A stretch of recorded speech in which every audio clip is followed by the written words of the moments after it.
और हमारे जो विद्यालय के संचालक हैं, हम सबके गुरु हैं, उनके सम्मान में एक जोरदार ताली बजा दीजिए।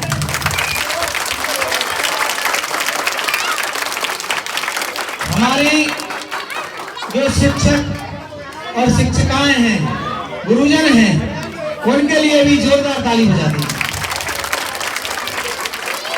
और इतना शानदार डांस बच्चों ने दिखाया,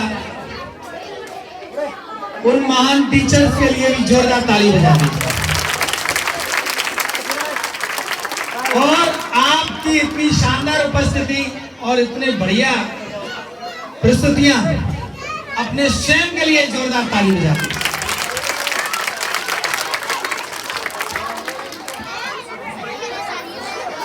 मैं एक बार चाहूंगा कि अच्छी जोरदार से ओंकार भर देंगे। आसपास के क्षेत्र में पता चल जाना चाहिए कि नवीन गवर्नमेंट हायर सेकेंडरी स्कूल में एक शानदार कार्यक्रम हो रहा है। बोलो भारत माता की।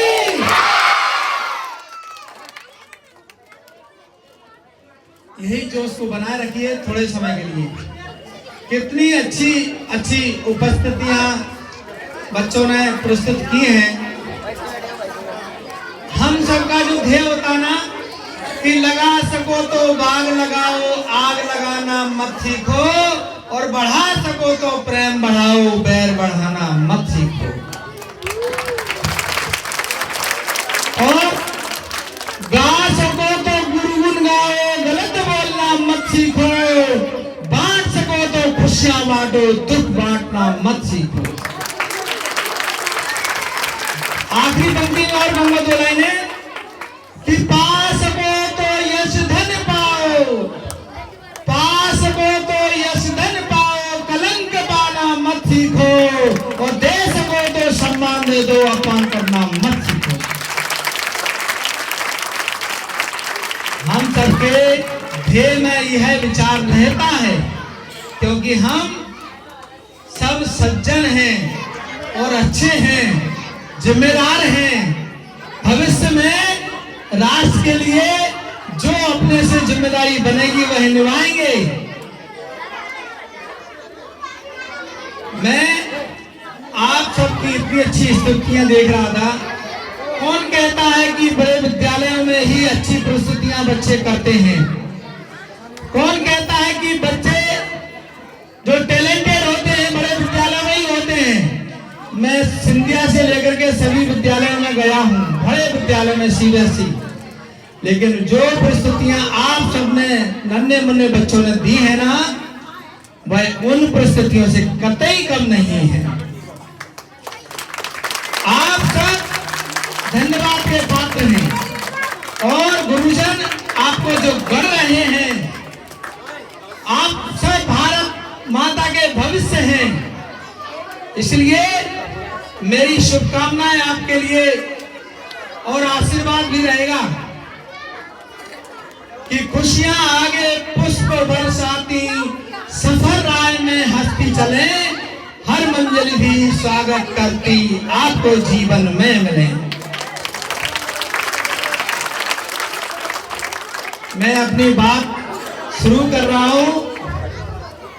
विचार जीवन का महत्वपूर्ण हिस्सा होता है।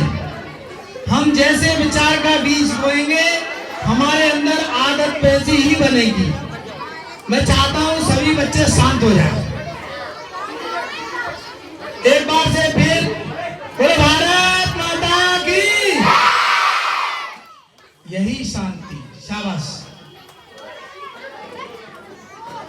तो हम जैसे विचार का बीज बोएंगे, हमारी आदत वैसी ही बनेगी। हमारी आदत जैसी होगी, हमारा चरित्र भी वैसा ही बनेगा, और हमारा जैसा चरित्र होगा, हमारी किस्मत भी वैसी बनेगी। और इन सब की शुरुआत एक विचार से होती है। इसलिए विचार का बहुत जीवन में महत्व होता है। एक कुम्हार अपने घर पर माटी को, मिट्टी को गूंथ करके चिलम बना रहा था। चिलम, कितने बच्चे हैं जो चिलम जानते हैं? चिलम, वाह, सब जानते हैं, बहुत बच्चे जानते हैं। चिलम बना रहा था। अब क्या हुआ, तो उनकी पत्नी अंदर से चाय और पानी लेकर आई। उनकी पत्नी ने कहा कि सुनो जी, आप क्या कर रहे हैं, क्या बना रहे हो? बोले मैं चिलम बना रहा हूं, चिलम। सुनेंगे बच्चे, बहुत महत्वपूर्ण बात बता रहा हूं। तो उन्होंने कहा चिलम बना रहे हो? उनकी पत्नी का माथा ठनका। उन्होंने कहा अरे मैं एक बात बोलना चाहती हूँ आपसे, क्योंकि कहते हैं ना कि नारी शक्ति भारत में पूज्यन्ते, भारत में पूज्यन्ते यानी पूजनीय होती है मातृशक्ति। और उनके द्वारा जो मार्गदर्शन मिलता है वह परिवार को ही नहीं, समाज को, राष्ट्र को, परिवार और सबको मार्गदर्शन मिलता है। तो उन्होंने कहा कि मैं निवेदन करूंगी आपसे कि आप चिलम की जगह, अभी मार्च का महीना चल रहा है, क्यों ना आप सुराई बनाएं। सुराई, कितने बच्चे हैं जो सुराई जानते हैं? सुराई, मुझे लगता है कुछ बच्चे सुराई जानते हैं, बहुत अच्छी बात है। तो उन्होंने कहा बहुत अच्छी बात है, आपने तो बहुत बढ़िया बात बताई। वह कुमार सारी चिलमों को फिर से गूंथ करके सुराई बनाने लगा। अब सुनिए बात, तो सुराई बनाने लगा। थोड़ी देर में मिट्टी में से आवाज आती है कि आप क्या कर रहे हो ये? उस कुमार ने कहा मैं सुराई बना रहा हूं। बोले अभी तो आप चिलम बना रहे थे। बोले चिलम तो बना रहा था, लेकिन अब मैंने विचार बदल दिया। बोले धन्य है आपको, आपने तो विचार बदल दिया, लेकिन मेरा तो जीवन ही बदल गया कि अगर मैं चिलम बनती तो खुद जीवन भर जलती और दूसरों को भी जलाती, लेकिन अब मैं सुराई बन करके खुद भी शीतल रहूंगी और औरों को भी शीतल करूंगी। विचार जीवन का बहुत बड़ा हिस्सा होता है। ये नन्हे मुन्ने बच्चों के द्वारा मुझे याद आ रहा है, मैं कह रहा था कि कौन कहता है कि वहां जहां ऊंचाइयां हैं वहीं बच्चे पैदा होते हैं, वहीं ऊंचाइयां छूने वाले, आसमान में छेद करने वाले होते हैं। नहीं, नवीन कॉन्वेंट जैसे स्कूल में भी आसमान में छेद करने वाले विद्यार्थी हैं, प्रतिभाशाली हैं। एक बार एक गुब्बारे वाला लाल, पीले, हरे, गुलाबी 4 तरह के गुब्बारे बेच रहा था और वो बेचा करता था। जब उसके गुब्बारों की बिक्री कम हो जाती थी तो क्या है, वो एक गुब्बारे को या 2 गुब्बारे को उड़ाता था, तो बच्चे गुब्बारों को उड़ते हुए देख करके माता पिता से डिमांड करते थे, पापा मम्मा हमें एक गुब्बारा दिलवा दो ऐसा। तो उसकी गुब्बारों की बिक्री बढ़ जाती थी। एक बार क्या हुआ, किसी चौराहे पर वो गुब्बारे बेच रहा था कि अचानक उसको एहसास हुआ कि उसके कुर्ते को कोई पीछे से खींच रहा है। जब उसने मुड़कर देखा कि एक छोटा सा आप जैसा नन्हा मुन्ना बच्चा उसके पीछे खड़ा है, उसके कुर्ते को पकड़ करके। उन्होंने कहा बच्चे क्या चाहिए, क्या हो गया, गुब्बारा चाहिए? तो उस बालक ने कहा, आप बात सुनिए। उन्होंने कहा अंकल दी, आप लाल, पीले, हरे, गुलाबी ही गुब्बारे बेचते हैं, काला गुब्बारा क्यों नहीं बेचते? क्या काला गुब्बारा उड़ता नहीं है? ओ बाप रे, इतना शानदार प्रश्न सुनकर के गुब्बारे वाले का दिमाग ठनक गया। बोले वाह, शाबाश बेटा। उन्होंने उसी अंदाज में जवाब दिया कि बेटा गुब्बारा इस वजह से नहीं उड़ता है कि वह लाल है, पीला है, हरा है, गुलाबी है। गुब्बारा इस वजह से उड़ता है कि उसके अंदर क्या है। अगर गुब्बारे में हीलियम गैस भर के हम काले को भी उड़ाएंगे तो वही भी आसमान छुएगा। साफ साफ संदेश है। यह आवश्यक नहीं है कि ग्लोरी में पढ़ेंगे तभी हम ऊंचाइयां छू पाएंगे, हम डीपीएस में पढ़ेंगे तभी हम नाम रोशन कर पाएंगे। हम क्यों नहीं नवीन कॉन्वेंट में पढ़ करके भी नाम रोशन करेंगे।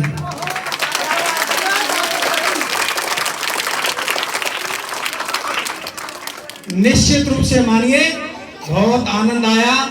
अभी जो बच्चों ने बताया ना संगत वाली बात, और संगत का जवाब भी आया। मेरे तो आंसू थे उस समय। माता पिता का जो काली नाटक चल रहा था और संगत के ऊपर एक परिस्थिति हुई थी। संगत जीवन का बहुत महत्वपूर्ण हिस्सा होता है। जीवन में जीवन को मोड़ देने वाली ताकत रखता है संगत का असर। एक बहुत अच्छी उदाहरण सुनाऊं। आसमान से बादलों से जब पानी बरसता है तो वो कुओं में, नाल और नदियों में, झीलों में, तालाबों में जाता है। वह पीने के लिए हमारे लिए अमृत के समान होता है। आप सुनेंगे, वह कुओं में, नदियों में और तालाबों में, झीलों में जाता है, जिसको हम पीते हैं वह हमारे लिए अमृत के समान होता है। लेकिन वही पानी जब नींबू में जाता है तो वह खट्टा हो जाता है। जब नीम के पेड़ पर गिरता है तो निमोरी खट्टी हो जाती है, नीम भी खट्टा हो जाता है, वह पानी खट्टा हो जाता है, कड़वा हो जाता है। और जब वह अनार के में जाता है वह पानी तो वह मीठा हो जाता है। और जब वह सांप के मुंह में जाता है तो वह जहर बन जाता है। पानी वही है, उसका असर अलग अलग क्यों है? क्योंकि उसका संगत जैसी उसकी हुई, उसने संगत का असर दिखाया है। तो हमारी भी संगत ऐसी होना चाहिए, नदियों की तरह, कुओं की तरह, तालाबों की तरह और झीलों की तरह, कि हम दूसरों को दें। जो अभी बताया था ना, we can not help our self without helping others. हम दूसरों को मदद करेंगे तो हमारी भी मदद मिलेगी। हम दूसरों को खुशहाली देंगे तो हमें भी खुशहाली मिलेगी। अगर हम किसी को दुख देंगे तो मान के चलिए कि हमें भी दुख मिलने वाला ही है। इसलिए हम अपने जीवन में यह तय करके रखें कि हमें बच्चों को या बड़ों को या अपने माता पिता को कभी भी किसी को वह कार्य नहीं करना है जिससे कि उनका दिल दुखे या वह परेशान हो जाए हमारी वजह से। एक बालक था, वह माता पिता से परेशान होता था क्योंकि वह कारण यह था कि वो कुछ कमाता नहीं था। तो माता पिता कहते थे कि तू चल यहां से भाग जा, कुछ खाता करता या नहीं है और खाता पीता रहता है और लड़ाइयां करता रहता है, चल जाए ऐसे। क्योंकि परेशान हो जाते थे उसकी लड़ाइयों को जो है सुन करके, उसके झगड़े सुन करके। तो वो बालक जब जाता था अपने गांव से निकल करके, एक झोपड़ी थी एक साधु की, तो साधु से मिलता था। साधु उसको बार बार वापस कर देते कि माता पिता है बेटा, वो डांटेंगे, वो डांटने का अधिकार रखते हैं, वो पिटाई भी करेंगे, वो उसका भी अधिकार रखते हैं। तुम्हें सुधारना चाहते हैं, तुम्हारे अंदर जो कुछ गलत आदतें हो उनको सुधार लो। तो वो वापस हो जाता था। आखिर में एक बार ऐसा हुआ कि वह बालक बोला कि अब की बार तो मेरे को माता पिताजी ने बोल दिया आप लौट के मत आना। तो बोले अब मैं लौट के नहीं जाऊंगा। जब वो साधु ने कहा ठीक है, अगर तुम जाना ही चाहते हो तो मेरी 5 बातें याद रखना। मैंने यह 5 बातें कक्षा 4 की किताब में पढ़ी थी, वह सुना रहा हूं। पहली बात है, कभी किसी का दिल दुखाने वाली बात मत करना। हर एक काम ईमानदारी से करना। जो भी तुम्हारा भला करे उसकी बातें मानना। बड़े बड़ों की बराबरी मत करना। और जहां भी दो ज्ञान की